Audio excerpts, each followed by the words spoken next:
শেষটা ভালো হয় সেটা শুধু ফিল্মে মানায় এবং ফিল্মে ভালো দেখায়, আসল রিয়েল জীবনে সেটা মানায় না। আপনাকে যা করার এখনই ঠিক করতে হবে, নাহলে পরে আপনি সুযোগ পাবেন না। নমস্কার, আসসালামু আলাইকুম। আমি আছি আপনাদের সঙ্গে মোটিভেশনাল স্পিকার এবং লাইভ ট্রেনার। শিখবে না তো জিতবে কি করে, লালিত সিরিজের আরেকটি নতুন ভিডিও নিয়ে আপনার সামনে উপস্থিত। এই ভিডিওটি দেখলে আপনারা সঠিক না ভুল রাস্তায় আছেন সেটা বুঝতে পারবেন। আমি যে স্টোরিটি বলবো সেটা যদি আপনারা বোঝেন তাহলে আপনাদের জীবনে চলা অনেকটা সহজ হয়ে যাবে। তাই বেশি দেরি না করে সেটা চলে যায় পয়েন্টে। এক রাজ্যে এক রাজা ছিলেন, প্রসিদ্ধ রাজা। সে বৃদ্ধ হয়ে গেছেন এবং সে চেয়ারে বসে আছেন, সে এখনও চেয়ার ছাড়েনি। তার রাজ্যে এবং রাজমহলে একটা বড় উৎসব রেখেছেন। সেই উৎসবে অংশগ্রহণ করার জন্য বিভিন্ন রাজ্য থেকে রাজাদেরকে আমন্ত্রণ করেছেন এবং আসার জন্য ডেকেছেন। তার সঙ্গে সঙ্গে তার গুরুজিকেও ডেকে পাঠিয়েছেন এবং সেই রাজ্যের সবথেকে বড় নর্তকী তাকেও ডেকে পাঠিয়েছেন যে সারা রাত মানুষকে বিনোদন দেবে এবং আনন্দ উপভোগ করাবে। যখন সে আনন্দ উৎসব শুরু হয় তখন দেখে যে তার গুরুজি খালি হাতে সেই রাজমহলের দিকে এগিয়ে আসতেছেন।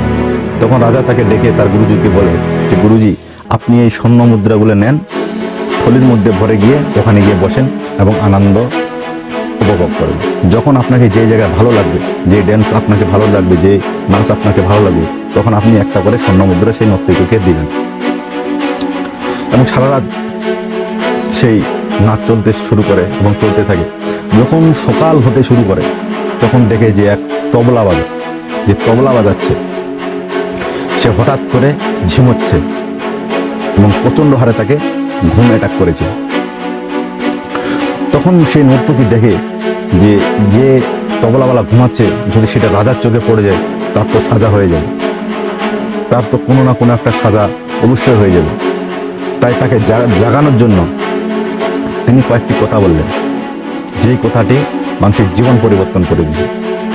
সে বলেছে যে চলে গেছে, চলতে থাকবে, সকাল হবে এখনই, আর সামান্য একটু ভুলের কারণে কলঙ্কিত হয়ে থাকবে জীবনে। যখন সেই কথা শুনে তৎক্ষণাৎ সে তবলা বাজায় অ্যালার্ট হয়ে যায় এবং সাবধান হয়ে সে আবার সেই সুন্দরভাবে তবলা বাজাতে শুরু করে। যখন সেই কথা বলে পাশে তার রাজপুত্র বসানো, তখন সে এসে সেই নর্তকীকে তার রাজমুকুট গিফট করে দেন।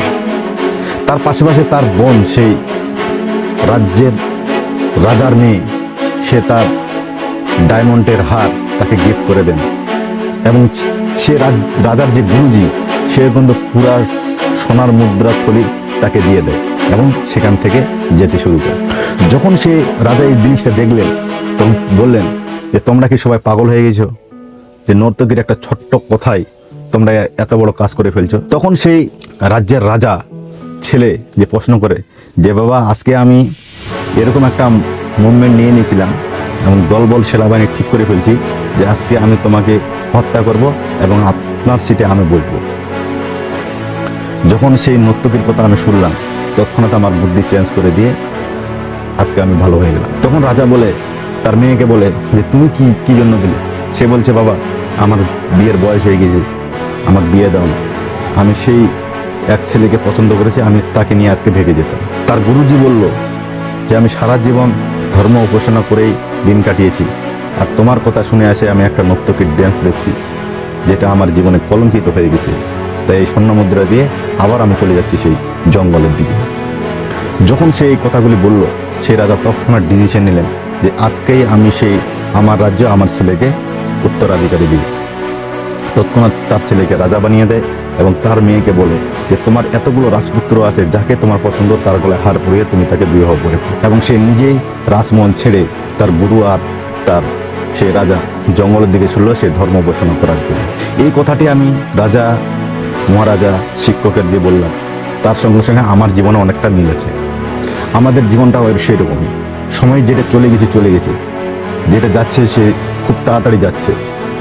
তাই আপনি এমন কিছু ভুল করে বসবেন না যেটার জন্য সারা জীবন আপনাকে কলঙ্কিত হয়ে থাকে। তারা রাজপুত্র দলবল ঠিক করে ফেলেছিল, সে জানে না যে আমার বাবা আজ না তো কাল আমাকেই সে উত্তরাধিকারী বানাবে। সে যদি জানতো তাহলে এই ভুল ডিসিশনটা সে নিত না।